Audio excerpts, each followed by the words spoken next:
Hello everybody and welcome to the video. आज हम लेने वाले हैं organisation of commerce OCM 11th standard का है। फर्स्ट चैप्टर चल रहा है हमारा, तो आज हम कॉमर्स यहाँ से लेंगे। शुरू का जो चैप्टर है वो मैंने काफ़ी सारा कवर कर लिया है, तो अगर आपको लिंक चाहिए, कंटिन्यूस देखना चाहते हैं वीडियोस, और बाकी जो भी मैंने सब्जेक्ट्स कवर किए हैं लाइक सेक्रेटरियल प्रैक्टिस और बहुत कुछ अकाउंटेंसी और वो अगर सब वीडियोस देखना चाहते हो तो डिस्क्रिप्शन में आपको लिंक्स मिल जाएंगे, उन्हें ज़रूर आप क्लिक करिए और वहाँ से देख लीजिए। तो चलिए टाइम वेस्ट नहीं करेंगे, फटाफट स्टार्ट करते हैं। कॉमर्स क्या है? इसके पहले हमने इंडस्ट्री के बारे में पढ़ा था, आज हम कॉमर्स देखते हैं। Meaning: commerce is that part of business activity which is concerned with distribution of goods and services produced by industry. अभी देखिए, हमने हमारे लास्ट वीडियो में क्या देखा था, इंडस्ट्री के बारे में सीखा था और बहुत सारे उसके टाइप सीखे थे। तो इंडस्ट्री ये वर्ड सुनते ही हमारे दिमाग में क्या आता है? फैक्ट्री, है ना, कि यहाँ पर चीजें बनती होगी, पैदा की जाती है, इजाद की जाती है, मतलब वो चीज का जो बनना है वो इंडस्ट्री में होता है।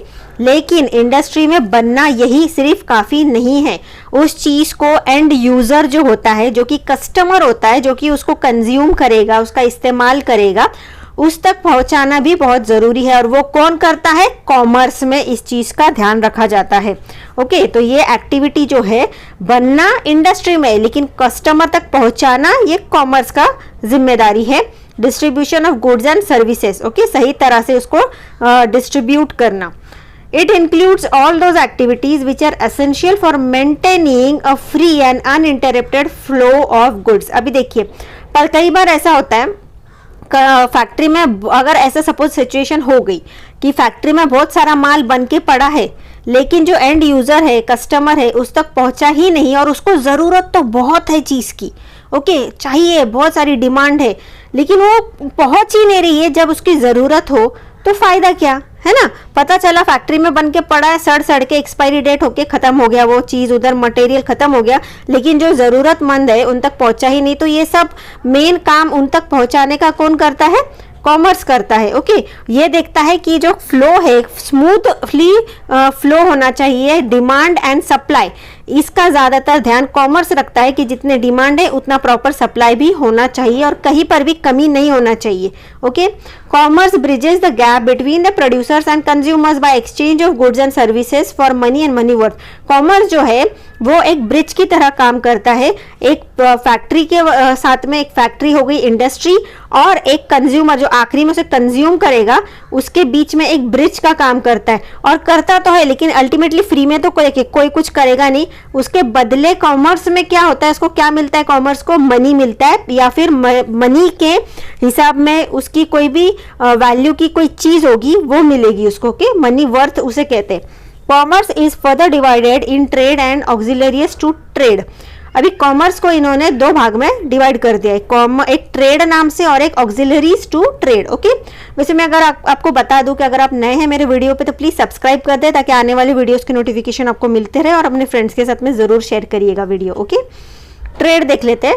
Trade denote buying and selling of goods and services. Okay, trade, अभी देखिए ये जो वर्ड है ना ट्रेड, ये जब आप समझो अराउंड आई थिंक 5th या 6th स्टैंडर्ड में होंगे ना, तब से आप ये ट्रेड वर्ड सुन रहे होंगे, है ना। सिंपली अगर ट्रेड वर्ड सुनते ही हो तो इसके बदले हमारे दिमाग में क्या छवि आती है, क्या इंफॉर्मेशन आती है? खरीदना और बेचना, है ना। क्या? गुड्स या सर्विसेज। गुड्स मतलब कोई भी चीज, या फिर कोई आपकी सर्विस। ओके, कुछ आप काम करके दे रहे हो सामने वाले को, तो उसको बोलेंगे सर्विस, तो उसको बोलेंगे हम ट्रेड। या फिर जिसके बदले आपको पैसा मिलेगा, अर्निंग होगी आपकी, उसको बोलेंगे हम trade. Trade is an exchange of goods and services with money और money worth. Goods are made available to consumers in different market. अभी देखिए बहुत सारे मार्केट्स रहते हैं, है ना, अलग अलग टाइप्स के, तो गुड्स अलग अलग मार्केट में कंज्यूमर के लिए अवेलेबल किए जाते हैं ट्रेड के जरिए। Trade facilitates transfer of ownership and position of goods and service from seller to buyer. अभी अल्टीमेट अगर इसको एक प्रॉपर डेफिनेशन अगर आपको बोलना है ट्रेड का कि ये क्या चीज है, तो सिंपली देखिए इसको ये बोल सकते हैं कि उसका जो मालिक है वो बदल जाएगा उस चीज का, है ना। मतलब ओनरशिप, आज मैं मालकिन हूँ, सपोज मेरे पास एक कार है, मैं उसकी मालकिन हूँ, ओके और मैंने बिजनेस स्टार्ट किया। देखिए वन टाइम अगर कोई ट्रांजैक्शन होता है ना, या मैं वन टाइम सेल करूंगी ना, तो उसको हम गुड सेलिंग या ट्रेड नहीं कहेंगे, अगर मैं उसको बिजनेस नहीं कहेंगे। ऐसा समझिए मेरा बिजनेस है कार सेल करने का, मेरा शोरूम है, ठीक है, मतलब वो हर कंटिन्यूस वो चीज होनी चाहिए, तब जाके वो बिजनेस होता है। और ऐसा हमने बिजनेस के सेक्शन में पढ़ा है। ओके तो ट्रेड जो है, ट्रेड का अंदर ये होता है कि अभी आज मैं सपोज सेकंड हैंड कार में डील करती हूँ, मेरी एक खुद की कार है और मैंने उसको बेच दी, इट मीन्स मैंने अपना ओनरशिप जो है कार का उसे त्याग दिया, उसे छोड़ दिया, और सामने वाला बंदा जो बायर है उसने उस कार को खरीदा और उसकी तरफ उसका ओनरशिप चला गया, मतलब वो मालिक है अब उस कार का। तो इस तरह से क्या होता है ट्रेड के अंदर, हाँ, जो ओनरशिप का जो टाइटल है ना वो सेलर से निकल के बायर को लग जाता है। ओके इसका हम सिंपल इतना मीनिंग निकाल सकते हैं। Trade is further classified age home trade and internal trade. देख लेते क्या है। In this trade, buying and selling of goods and services takes place within the geographical boundaries of a country. It uses local currency for the exchange of goods and services. अभी देखिए ये अपने ही देश में अगर कोई चीज़ें खरीदनी और बेची जाती हैं और अपनी ही करेंसी जो है मतलब नोट पैसे यूज़ किए जाते हैं, तो उसे हम कहेंगे होम ट्रेड या इंटरनल ट्रेड। मतलब हम देश के बाहर जाके कोई सेलिंग या खरीदी नहीं कर रहे, अपने ही कंट्री में किया कर रहे हैं। जोग्राफिकल बाउंड्रीज मतलब अपनी ही कंट्री में आ जाती है ये चीज़। इट इज फर्दर डिवाइड, इसको और इन्होंने डिवाइड कर दिया होलसेल ट्रेड में एंड रिटेल ट्रेड में। ओके अब होलसेल ट्रेड क्या है। इन होलसेल, अभी ये तो चीज़ आपको पता ही होगी। होलसेल में देखिए अगर मैं आपको सिंपल वर्ड होलसेल बोलूँ और आपको कहूँ कि समझाओ मुझे होलसेल है, तो आप क्या बोलोगे कि मैडम होलसेल का मतलब ये होता है कि पहले तो सस्ती चीज़ें मिलेगी। अब सस्ती चीज़ क्यों मिलेगी, क्योंकि बल्क क्वांटिटी में ही बेचने का काम होता है होलसेल का, और बल्क और ज़्यादा क्वांटिटी में बेचने की वजह से उसको भी परवड़ता है, और आप खरीदते हो बल्क में तो आपको भी परवड़ जाता है ना। और वो प्राइस जो है वो कम हो जाती है। उसके अंदर 2 पॉइंट, एक तो बल्क में मिलेगा, ज़्यादा क्वांटिटी मिलेगा, है ना। दूसरा क्या, बल्क में ले रहे हो इसलिए कैश डिस्काउंट भी मिल जाएगा आपको, मतलब पैसे आपको कम पे करने होंगे। ऐसा सिंपल मीनिंग अगर किसी को भी होलसेल बोलोगे तो यही देगा। तो यहाँ पर इन्होंने क्या बताया, देखते हैं होलसेल ट्रेड क्या चीज है। In wholesale trade goods are purchased and sold in bulk. देखो मैंने जो बताया वो भी इन्होंने बताया। Wholesaler purchases in large quantities from the producers. अभी होलसेलर के पास में ये माल कहाँ से आता है, जो एक्चुअल इंडस्ट्री होती है, फैक्ट्री होती है। ओके तो वहां पर ये बल्क ज्यादा ऑब्वियसली बनता ही वहां पर है ना, इजाद ही वहां पर होता है उन चीजों का। तो होलसेलर जो है वो डायरेक्ट फैक्ट्री से प्रोड्यूसर्स जो होते हैं, मतलब जो बनाते हैं चीज़ें, उनसे ज़्यादा क्वांटिटी में वो चीज़ें खरीद लेते हैं। तो ऑब्वियसली उनको भी डिस्काउंट मिल ही जाएगा, क्योंकि वो भारी मात्रा में चीज़ें खरीदते हैं। और फिर वो जब लाते हैं उसके बाद में वो जो छोटे छोटे सेलर्स होते हैं ना, उनको वो उसके ही हिस्से करके, हालांकि बल्क ही हो जाता है वो छोटे छोटे सेलर के वास्ते। तो quantities from the producer sell in small quantities to retailers. वो किसको बेचते हैं, रिटेलर्स को। और रिटेलर किसको बेचेगा, आपको, कस्टमर को। Okay he is link between the producer and the retailer. Wholesaler जो होता है वो रिटेलर और फैक्ट्री जो जिसकी है, प्रोड्यूसर जो प्रोड्यूस कर रहा है, बना रहा है प्रोडक्ट, उसके बीच में एक ब्रिज होता है, एक लिंक होती है वो। ओके रिटेलर क्या होता है, retail trade is business activity associated with the sale of goods to the final consumer। अभी ये रिटेलर कौन हो गए, देखिए यहाँ पर आपके घर के आसपास भी बहुत सारी शॉप्स होंगी, दुकानें होंगी। वो लोग कौन है, रिटेलर, क्योंकि वो लोग क्या करते हैं, होलसेलर के पास से बल्क में चीजें ले लेते। हालांकि होलसेलर तो बहुत ज्यादा बल्क में इंडस्ट्री वालों से लेता है, लेकिन रिटेलर जो है उनका किराने का दुकान होगा तो अच्छा खासा माल लाके वो भर देंगे, है ना। उसके बाद में अपने एरिया में डिस्ट्रीब्यूट करेंगे, मतलब सेल करेंगे। इन शॉर्ट फ्री में कोई नहीं देने वाला आपको। ओके तो वो अपने एरिया में सेल करते हैं छोटी छोटी क्वांटिटी में। और कौन खरीदता है उनसे, एंड यूजर बोलेंगे हम उसको, कस्टमर या कंज्यूमर बोलेंगे, जो कि आप हो गए। ओके आप जाके 1 किलो चावल लाओगे, 2 किलो गेहूं लाओगे, है ना। तो ये सब क्या हो गया, आप बल्क, आप अपने यूज के लिए, एंड यूजर आप हो, तो आप रिटेलर से जाके खरीदते हो। तो retailer is one who purchases from the wholesaler और sometimes directly from the producer and sales them in small quantities to final customer. अभी देखिए जरूरी नहीं है जितने भी रिटेलर्स है ना वो होलसेलर से ही खरीदे उनका माल, वो चाहे तो डायरेक्ट प्रोड्यूसर जो है फैक्ट्री से भी माल डायरेक्टली उठा सकते हैं और छोटे छोटे क्वांटिटी में कंज्यूमर को बेच सकते हैं, उनकी मर्जी। ओके, रिटेलर जो होता है वो एक लिंक होता है एक होलसेलर या फिर मैन्युफैक्चरर एंड एंड यूजर मतलब कस्टमर के बीच में। अभी एक देख लिए, देखो हमने एक देखा होम ट्रेड। ओके, अभी होम ट्रेड के बाद अभी हम क्या देखेंगे, एक और ट्रेड का टाइप है, वो है फॉरेन ट्रेड। अभी फॉरेन ट्रेड जो है नाम सुनते ही हमको फॉरेन कंट्री याद आ जाता है ना, हम फॉरेन में चले जाते हैं। फॉरेन मतलब क्या होता है, फॉरेन का मतलब ये होता है हमारे देश के बाहर जितनी भी कंट्रीज या जो भी दुनिया है वो हमारे लिए हो गई फॉरेन। ओके, तो फॉरेन कंट्री में अगर हम कुछ बेच रहे हैं या खरीद रहे हैं उसको हम इन शॉर्ट बोलेंगे एक्सपोर्ट इम्पोर्ट। ओके, अंदर लाते हैं तो इम्पोर्ट, बाहर जा रहा है अपने देश में बन रहा है और बाहर जा रहा है तो एक्सपोर्ट बोलेंगे। ओके, तो ऑब्वियसली वहां पर करेंसी जो होंगी वो इंडियन करेंसी तो होंगी नहीं अपनी, है ना। अगर वो लोग हमारे देश से खरीदेंगे, ओके खरीदेंगे तो वो हमारे को पे करेंगे, पे कर रहे, इसका मतलब क्या हो रहा है, फॉरेन करेंसी हमारे कंट्री में आ रही है। और फॉरेन कंट्री का ऑब्वियसली जो रेट होता है, एक्सचेंज रेट जो होता है, ओके, तो वो हमेशा ज़्यादा ही होता है। ओके, मोस्टली बहुत सारे कंट्रीज का। तो हमारे कंट्री का जीडीपी बढ़ रहा है, हमारा कंट्री का मतलब उसका फॉरेन करेंसी आ रहा है, मतलब उसका बहुत ज़्यादा वैल्यू बढ़ जाता है, हमारे देश को काफ़ी फ़ायदा पहुंचता है उसके वजह से।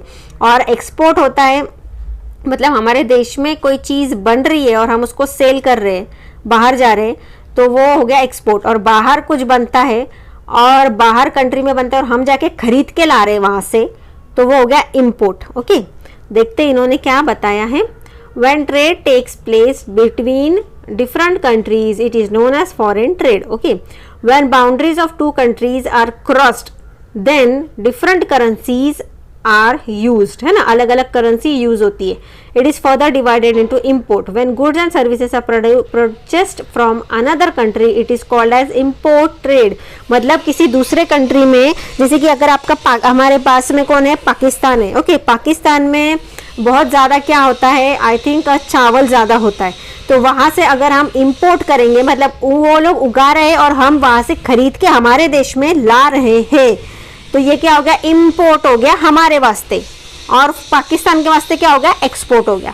अभी एक्सपोर्ट क्या दिया, when goods and services are sold to foreign buyers then it is called as export trade. मतलब एक्सपोर्ट मतलब हमारे देश में अगर कुछ बन रही है चीज़ और वो फॉरेन के कंट्री वाले खरीद के लेकर जा रहे हैं, तो हम लोग क्या कर रहे हैं, उसे एक्सपोर्ट कर रहे हैं।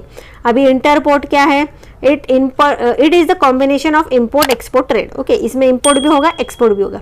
It involves importing the goods from one country and reselling this goods to another country. Okay, यहाँ पर ये क्या करता है, मतलब हम लोग कुछ बनाते नहीं है यहाँ पर, ठीक है।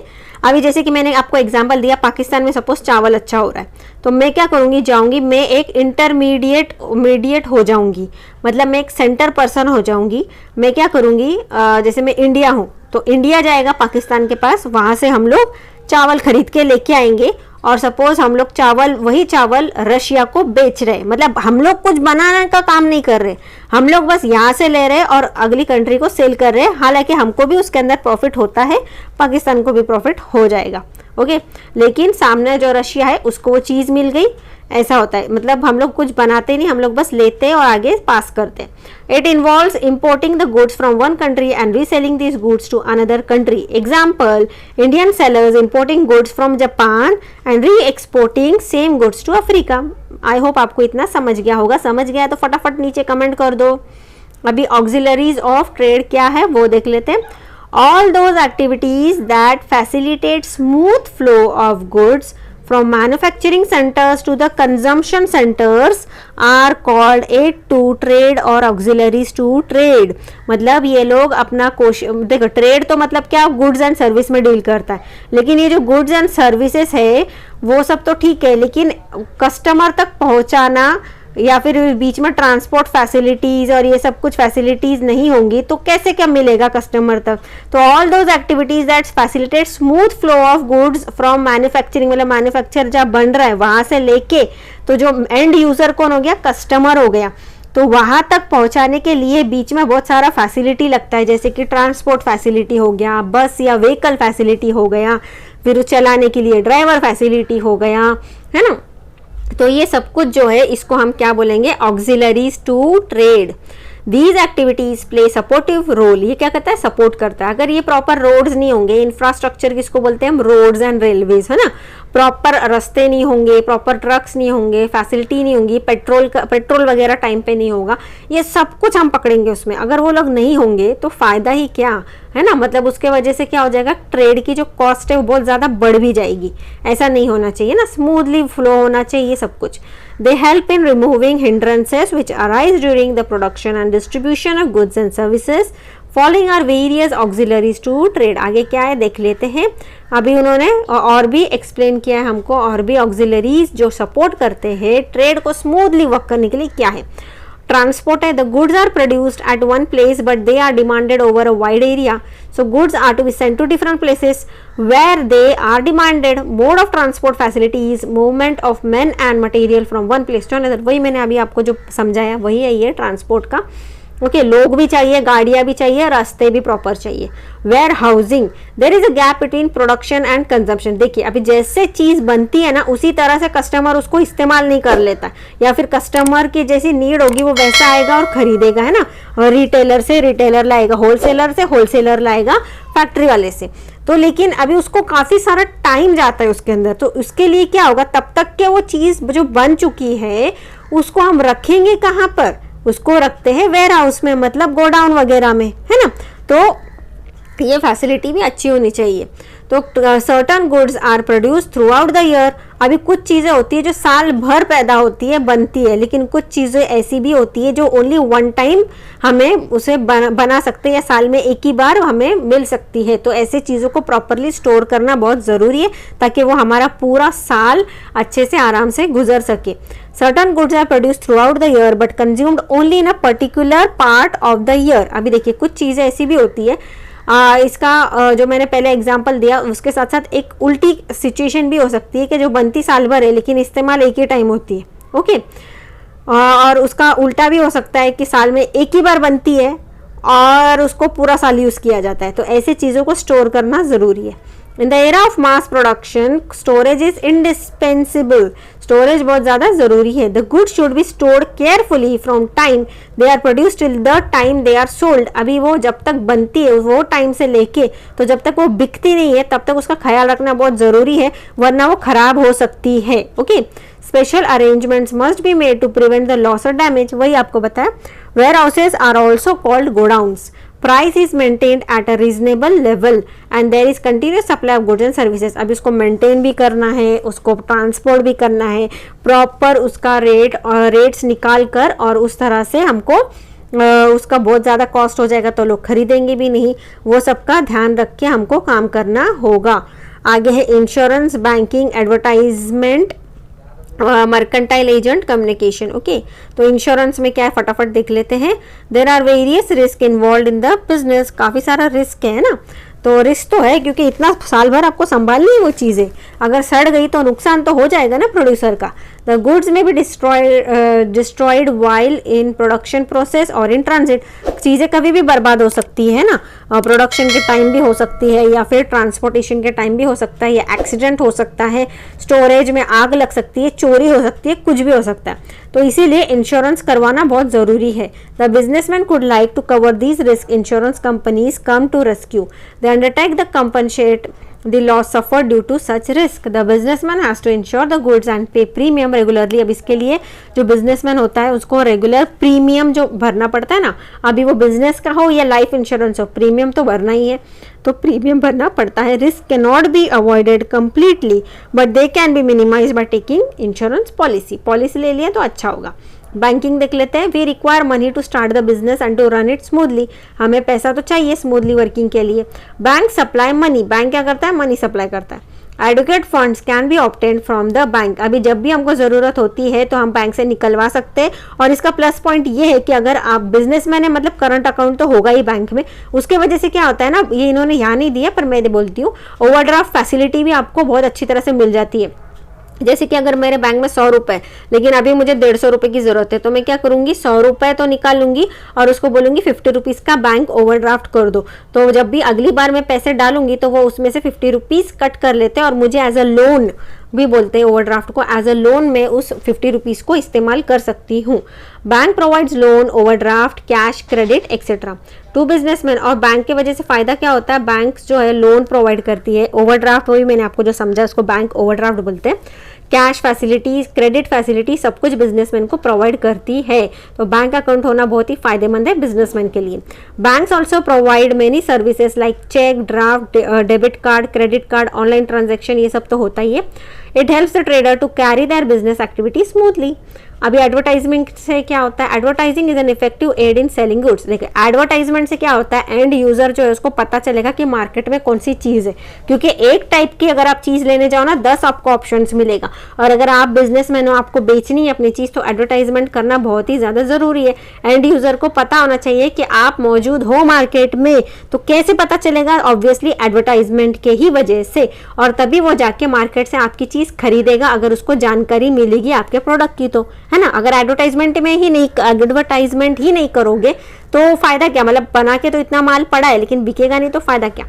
The producer communicates all information about goods and services to create a strong desire in customer to buy the products. It can be carried in different ways. It can be indoor and outdoor. Communicating with the people when they are in their homes is called indoor advertisement. For example, newspaper से कर सकते हैं, radio से कर सकते हैं, TV से कर सकते हैं, है ना। अभी communicating with people when they go out from their homes is called outdoor. अभी घर के अंदर एडवर्टीजमेंट हो रहा है ना, जैसे कि न्यूज़पेपर घर में आता है लोगों के, है ना, तो टीवी घर में है लोगों के, रेडियो घर में है लोगों के, तो ये हो गया इंडोर एडवर्टाइजिंग। और वही आउटडोर एडवर्टाइजिंग का मतलब क्या होगा, जैसे लोग रास्ते पे जाते हैं तो रोड पे देखो होर्डिंग्स लगे हुए होते हैं, है ना, बहुत सारे, फिर पोस्टर्स लगे होते हैं, तो ये हो गया आउटडोर एडवर्टाइजिंग, जिससे लोगों को पता चले कि ऐसी ऐसी चीजें मार्केट में है। मर्केंटाइल एजेंट क्या है, consumers are scattered over and wide, very wide area. Customer तो पूरी दुनिया में फैले हुए, हर कोई कस्टमर ही है। It is not possible for seller to contact the customer. अभी जो कस्टमर है, एजेंट जो है, अपना प्रोड्यूसर जो है और या सेलर जो है, वो हर किसी बंदे से जाके तो कॉन्टैक्ट में रहता नहीं है। This difficulty solve by mercantile agent. तो मर्केंटाइल एजेंट जो है वो ये प्रॉब्लम सॉल्व करते हैं। They bridge the gap between the buyer and seller. Broke, अभी जो मर्केंटाइल एजेंट होते हैं वो एक ब्रिज बना देते हैं बायर और सेलर के बीच में, जैसे कि ब्रोकर हो गए, स्टेट एजेंट हो गए, है ना, are some examples of mercantile agent. जैसे कि अगर आपको सपोज फ्लैट बेचना है ना, तो आप क्या करोगे, ब्रोकर्स के पास जाओगे, उनके पास ऑलरेडी बहुत सारे बायर्स होते हैं, वो लोग लाएंगे, घर दिखाएंगे, जिसको पसंद होगा वो खरीद लेंगे। मतलब आपको ऐसा किसी के भी डोर टू डोर घूमने की ज़रूरत नहीं है। Communication. In today's world, there is information explosion. The information has to be communicated. There is a need of communication to facilitate the trades, producers and consumers to exchange information with one another. Communication का मतलब ये होता है कि वार्तालाप, सामने वाले को आपका information, आपके प्रोडक्ट के बारे में information होना ज़रूरी है। नहीं होगा तो आपका सब प्रोडक्ट नहीं बिकेगा, ओके, और आपका बिजनेस बंद हो जाएगा। तो बेटर है आप एडवर्टीजमेंट करो in short. And customers to exchange information with another, customer को पसंद भी आना चाहिए प्रोडक्ट, है ना, वो भी एक बात है। Various means of communication such as cell phone, postal services, email etcetera are made available. अब ये देखिए एडवर्टाइजमेंट का जो ये जो है ना, सिर्फ एक ही एडवर्टाइजमेंट ही नहीं है, कम्युनिकेशन जैसे कि ईमेल के जरिए भी प्रोड्यूसर्स जो सेलर से आपसे कांटेक्ट कर सकते होंगे। जैसे कि अगर आपको आपका ईमेल अकाउंट है, आप देखोगे बहुत सारे प्रमोशंस के आपको मेल आते रहेंगे ना। अपने को तो बहुत सारी चीज़ें पसंद नहीं आती है, यूजलेस लगती है, या कई बार आपका मोबाइल नंबर भले आपने किसी को नहीं दिया है लेकिन फिर भी आपके मोबाइल पे बहुत सारी एडवर्टीजमेंट के मैसेजेस आते हैं। तो ये कैसे आते हैं?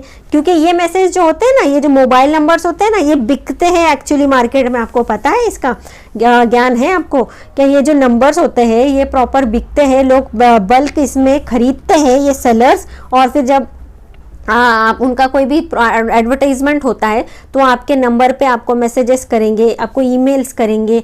इनफैक्ट अब कोई भी कॉन्टेस्ट रखा जाता है, देखिए, तो उसके अंदर आपको बोलते हैं आप अपने नंबर से व्हाट्सएप करिए, आप अपने नंबर से हमें कांटेक्ट कीजिए। तो ये आप क्या करते हो, आप होकर अपना नंबर उनको दे रहे हो। अगली बार से आप देखोगे आपको इतने सारे हज़ारों एडवर्टाइजमेंट के मैसेजेस या कॉल्स आना स्टार्ट हो जाएंगे। लोन के लिए भी, आपके लिए बैंक की तरफ से, सब जगह से आपका नंबर से आपको अलग अलग नंबर से कॉल आना स्टार्ट हो जाएंगे, क्योंकि ये लीक कर दिया है आपने खुद ही अपना नंबर। ओके, तो आगे देख लेते हैं क्या है distinction between comparative study chart, industry and commerce है।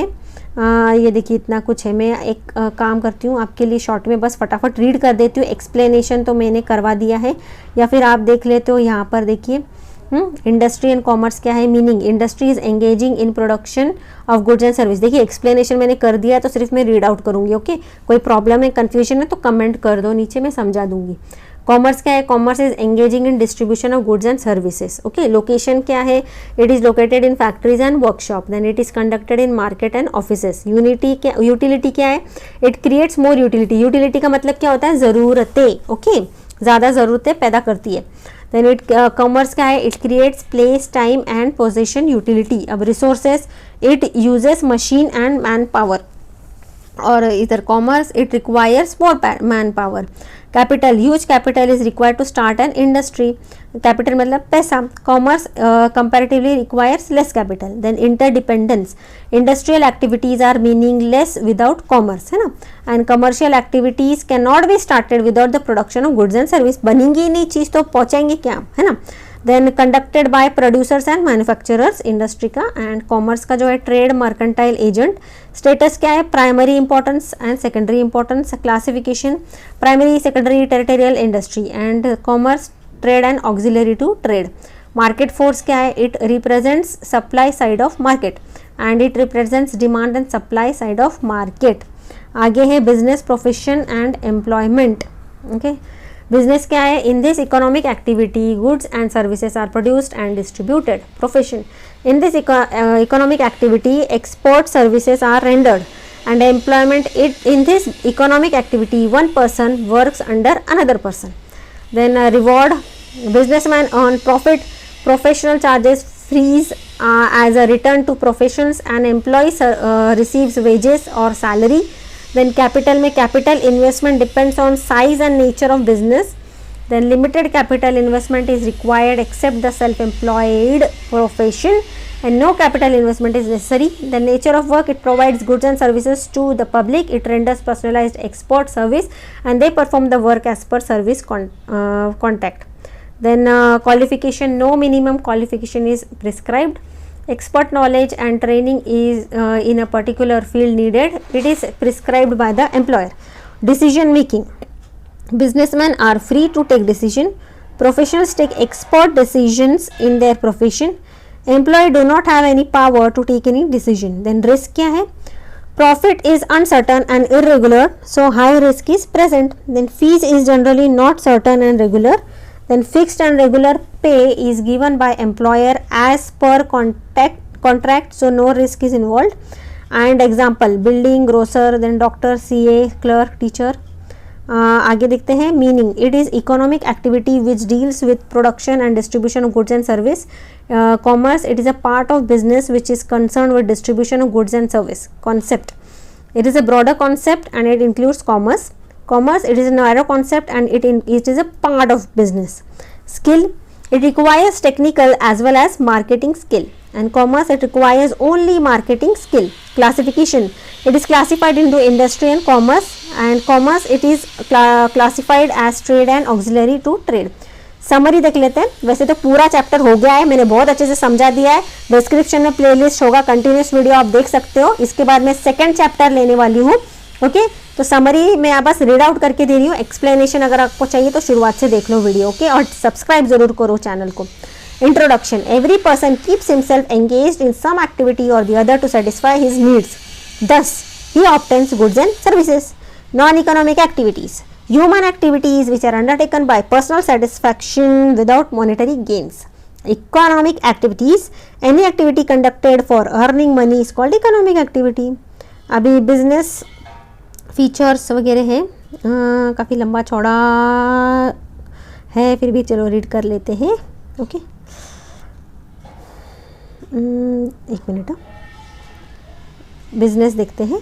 Business involves production and distribution of goods and service in the market. Feature economic activity, two parties, profit motive, production of goods and service, dealing in the goods and service, distribution of goods and service, continuity, uncertainty, return, risk, satisfaction. ये मैंने समझा दिया सारे points. Profession क्या है? Profession is that part of economic activity under which a person uses his knowledge and special skills to render services by charging some fees. Doctor, lawyer. उसके feature है um, qualification, monetary return, capital, requirement of registration, no transferency, nature of work. Employment का क्या है? In this one person appoints another person to complete the job as per his terms and condition. Feature क्या है? Um, qualification, monetary return, capital, registration, no transferability, nature of work. Then business objectives: earning profit, creations of customers, innovations, supplying quality product, avoiding unfair trade practice. Employment generation, welfare of employees, help to solve social problem, best possible use of resources, continuity to welfare of society. Role of profit in business: return to investors, research and development, growth and expansion, increase efficiency, means of livelihood, goodwill, reward for risk taking, survival of business. Then classification of business activity क्या है? Product industry, production of goods and services. उसमें types क्या है? Primary industry, secondary industry and territorial industry. Then commerce में distribution of goods and service, it is further classified into trade. अभी हमने पढ़ा external trade जो है, इंपोर्ट, एक्सपोर्ट एंड इंटरपोर्ट जो है. ऑक्सिलरीज टू ट्रेड, उसमें सब यही आएगा, ट्रांसपोर्ट, वेयरहाउस, इंश्योरेंस वगैरह. करियर अपॉर्चुनिटी क्या है? करियर एजेंट होगा, courier agent, then tours and travel agent, state, then poultry business, agro based. Okay, I hope ये जो एक्सरसाइज है इसके मैंने आंसर्स दे दिए हैं. अगर आपको चाहिए तो इसके बाद भी इस वीडियो को भी मैं अटैच कर दूंगी. ओके, इसके मैंने पूरे ओसी के आंसर्स दे दिए हैं. आपको चाहिए तो डिस्क्रिप्शन में आप लिंक चेक कर लो, मिल जाएगा. पूरे ओसी के मिल जाएगी आपको, और organisation of commerce and management के. तो अगला लेसन जो है हमारा, देखिए पूरा सॉल्व कर दिया मैंने इसके. ओके, पूरे आंसर दे दिए हैं, पूरे ओसीएम सब्जेक्ट के ही दिए. अगला है ट्रेड, तो हम अगले वीडियो में ले लेंगे. तो अपने दोस्तों के साथ ज़रूर शेयर करिए, कोशिश करिए कि मेरे अच्छे खासे सब्सक्राइबर्स हो जाए, प्रे करिए. ओके, अब इस चैनल को ग्रो करने के लिए हेल्प करिए. और कुछ प्रॉब्लम हो, कैसा लगा वीडियो, ज़रूर कमेंट करिए. मुझे आपके कमेंट बहुत प्यारे प्यारे और अच्छे लगते हैं. तो चलिए, अब तक के लिए bye bye, have a good day.